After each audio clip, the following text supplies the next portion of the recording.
কাকু নতুন একটা ইকুলেলে কিনলাম বাবা, বুঝছ? এটা কিন্তু বাবা আমার হিউনি লাগবো। এটা আমার একটা একান্ত বিষয়, এটা যে কোনো প্রকারই হোক, বুঝছো বাবা? এটা কিন্তু আমার হিউনি লাগবো, এটা আমার একান্ত বিষয় বাবা, নাইলে হইতো না বাবা, বুঝছেন? এটা আমার হিউনি লাগবো। আরে বাবা তুই তো শিখবি, তোর এটা আরো আস্তে আস্তে আস্তে আস্তে করে চর্চা করতে হইব, আস্তে আস্তে করে আস্তে আস্তে চর্চা করতে হইব, তুই শিখতে পারবি। ঠিক আছে? যে তুই এটা ফালাফালি করস তো শিখতে পারতি না, আস্তে আস্তে করে বুঝছ নাই?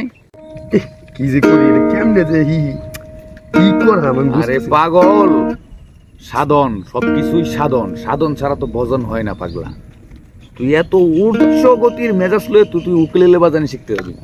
আস্তে আস্তে আস্তে সাধন করতে হইব, বুঝছ নাই? কি কও কাকা, আমি কবির বাপ নিতে হইব, কবির। তবু তবে কত কিছু বুঝাইতে চাই, ও মন পড়ে না, মনে থাকে না।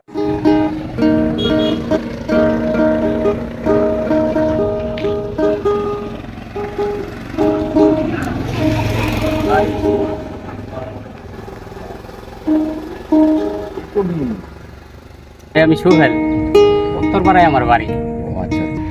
ও আচ্ছা আচ্ছা, তুমি কি মনে করে আসছো ভাইয়া? ভাই আসলে আপনারা ইউকুলেল বাজাইতেছেন তো, এটা দেখে আইলাম। আমি একসময় একটু বাজাইছি, এখন আমার কিছু দেওয়া যাইব, আমি বাজাইতাম। তুমি বাজাইতে পারো? আমরা তো তোমার মতো একটু লোকই খুঁজতেছি। দিতাম না দিতাম এই বাইশটা দে, ওরে দে। তার লাগবে, এটা তেয়াতে কিনে আনছি না, তার দিতাম না। জীবনে দেখছি না, করতে না করতে আইছে, জীবনে দেখছি না আমরা কোন আনতে কই না কই কি কি হইতে চাই না, আমার এটা বাজাবো জীবনে দেখছি তার বাজাইতে, এটা একটা এত তেয়াতে কিনছি না, দিব কইতেছে ভালো বাজায় বেড়া, দে তোর শিকাক বাজায়, দেখছি না তার দিতাম, আর দিতামই না, এটা দামকা আমি লাগে। আল্লাহ আমরা বাজাই কইতে আইছি, কিরম দেওয়া যাইতেছে এটা। এই বেড়া এই বেড়া এখনো গেলি নাইতে, এখনো খারস, যা বেড়া যা, আরে রাখ, এখনো খা।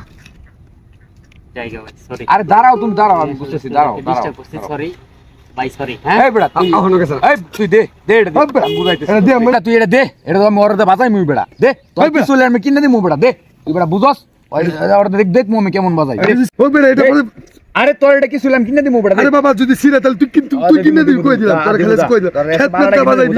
হ্যাঁ এটা কি এত এই টাকা ভাই জিনিস? এদিকে আও, এই ভাই, এই সুহেল ভাই, এই ভাইয়া এদিকে আসো, তুমি আসো আসো ভাইয়া। তুই বুঝছস বেড়া ওই কেমন বাজাইতারে তুই জানস? হ্যাঁ বাজাইতারে দেখাম তো কিরম বাজাইতারে, ওরা চাইতেছে দেখি আমার দেখ কেমন বাজাচ্ছে। নাও তুমি বাজাও ভাই, দেখি কেমন বাজাও, আসলে ওই রকম ভালো বাজাইতে পারি না। যেমন পারো তুমি তো দেখাও কেমন বাজাও। মাঝে মাঝে মাঝে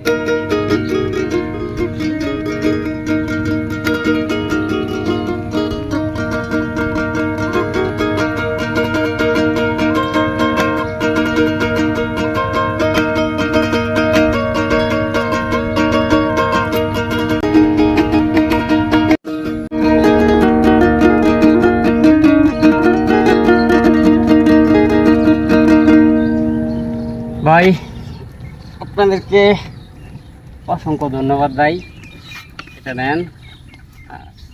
আসলে আপনাদেরকে কষ্ট দিচ্ছি, অনেকদিন ধরে বাজাই না, সেজন্য আর কি একটু আচ্ছা, বাজাইছি। তুমি দাঁড়াও, ওই যে তোমার সাথে কথা আছে, তুমি তো দাঁড়াও, তুমি এত সুন্দর বাজাইতে পারো, আমার মাইস্টার একটু শিখিয়ে দাও।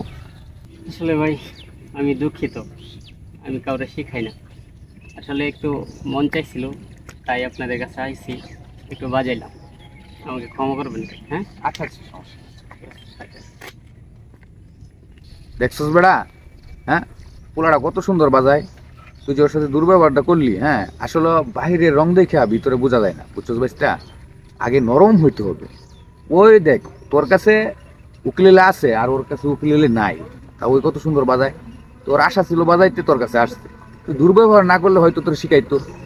ঠিকই কইছো কাকু, অজগু মেজাজ নিয়া অত রাগ নিয়া কিছু করা যায় না, আর কিছু শিখা যায় না, বুঝতে পারছো কাকু? ঠিক বলছো। আজকের পর থেকে আমি কোনো দিন কোনো মানুষের সাথে আর খারাপ আচরণ করবো না।